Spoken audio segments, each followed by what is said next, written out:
It's time now for a look at the latest in local news. In the news, we begin with a meeting in Scriven, Georgia, Wednesday morning. As in town, the state's Deputy Commissioner of Fire Safety, Tony Pritchett, Scriven Mayor Jason Weaver continues to shine light on the ISO ratings in the state of Georgia. The mayor would like to eliminate them altogether. He's been in Atlanta several times talking with the fire commissioner, elected government officials, bringing light to the ISO ratings and how the money goes to the state of New Jersey. On Wednesday, Tony Pritchett in Scriven to meet with Scriven Mayor Jason Weaver and a local insurance agent to discuss the ISO ratings.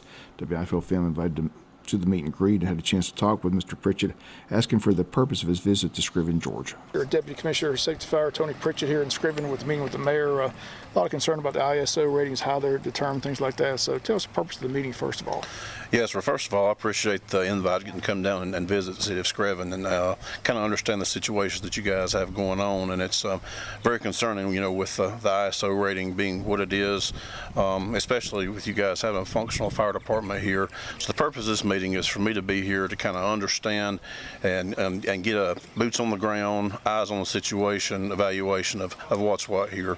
Not only am I the Deputy Commissioner of Safety Fire, I also serve as the Chairman of the Georgia Firefighter Standards and Training Council, which we're pretty much the two most direct agencies that would deal with the fire departments in this situation. So, I'm here to hear what the concerns are, and see what the factors are here, so we can, go back to the table and look at see what some possibilities might be, that we can do in state government, embrace our legislators, and hopefully work on a solution that's going to do what makes sense for small town Georgia.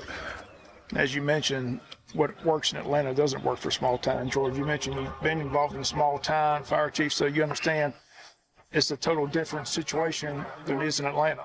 That's exactly right. And for so long, in the fire service, for a long time, there was an expectation that, everybody should be trained to that highest level, like you're running in and out of skyscrapers every day and everything else. But that's just not the real picture outside of the metro area. I come from small town North Georgia, up in Gilmer County. I worked up there. I was actually the fire chief in that county for about 12 years before I came to work for the state. And,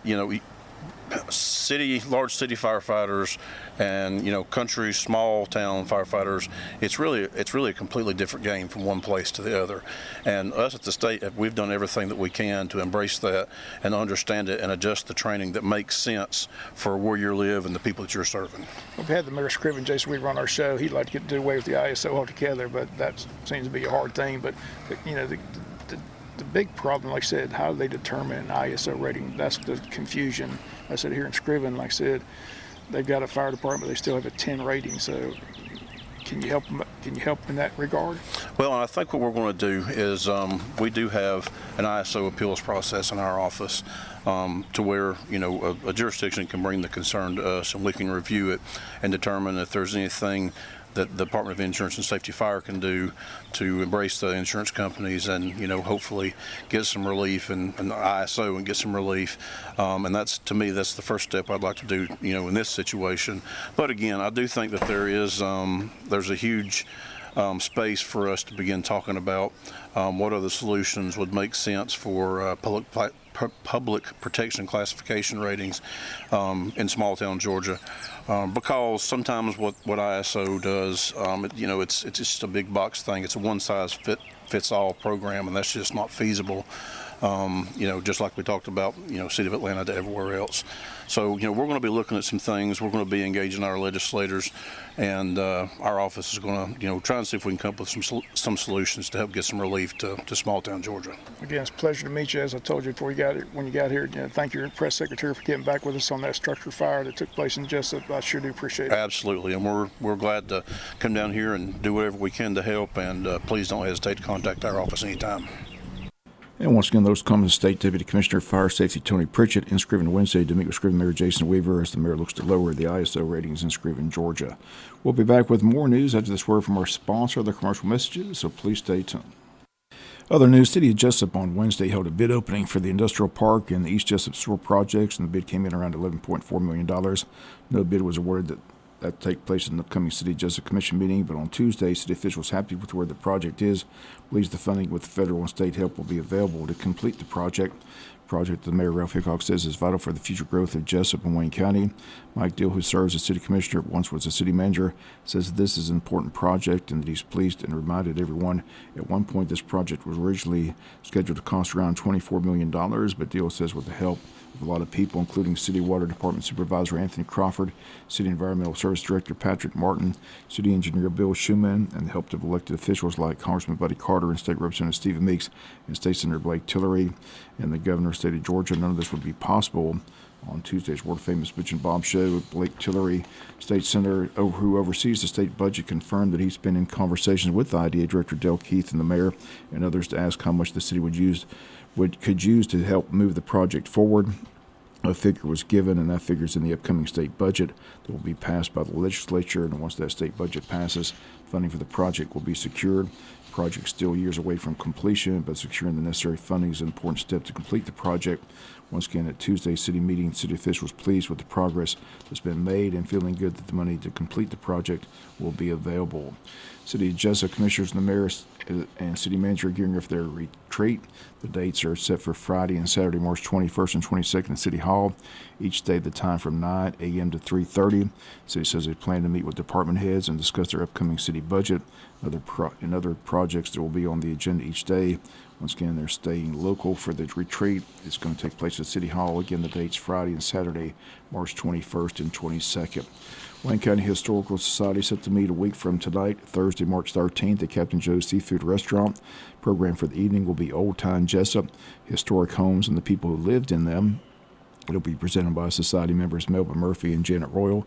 That meeting begins at 7 p.m. next Thursday. Dutch Treat Meal precedes the meeting at 5:45. Guests are welcome to join and members are encouraged to attend. We'll be back with some final news notes after this word from our sponsor of the commercial messages, so please stay tuned. Final notes in Atlanta Wednesday, Georgia Senate Republicans passed a religious freedom law by a vote of 32-23 along party lines, reigniting a fight in the General Assembly dating back a decade. Back in 2016, lawmakers passed another such measure over objections by civil rights groups that it threatened the state's LGBTQ community. Business organizations raised concerns over the risk of losing convention and sporting events due to the boycotts, and back in 2016, Governor Nathan Deal vetoed the bill. Current bill passed Senate Bill 36 says government shall not substantially burden a person's exercise of religion except in furtherance of a compelling government interest.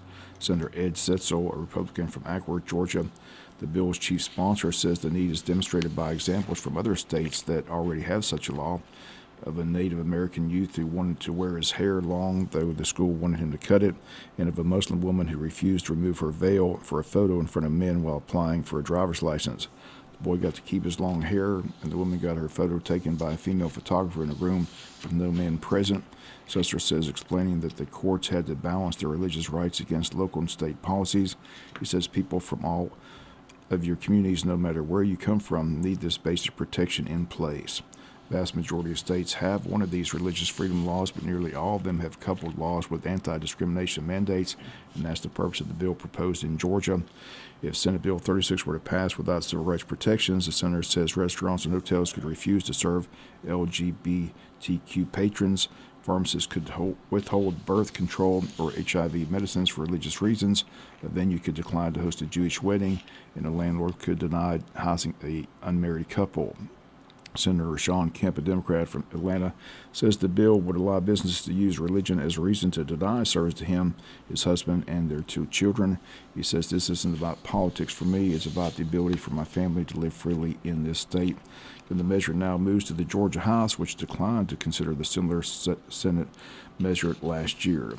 Finally, in the news, on Friday's world-famous Bitch and Bob show, our topic will be Wayne Memorial Hospital. Our special guests will be Joe Roddy and Greg Jones from the hospital, talking about the recruitment of 4 new doctors coming to Wayne Memorial Hospital, other topics concerning the hospital, and that's our topic tomorrow on the world-famous Bitch and Bob show, Wayne Memorial Hospital. That's going to do it for the latest in local news. Sports comes your way in a few minutes. Bob Morgan, have a great day.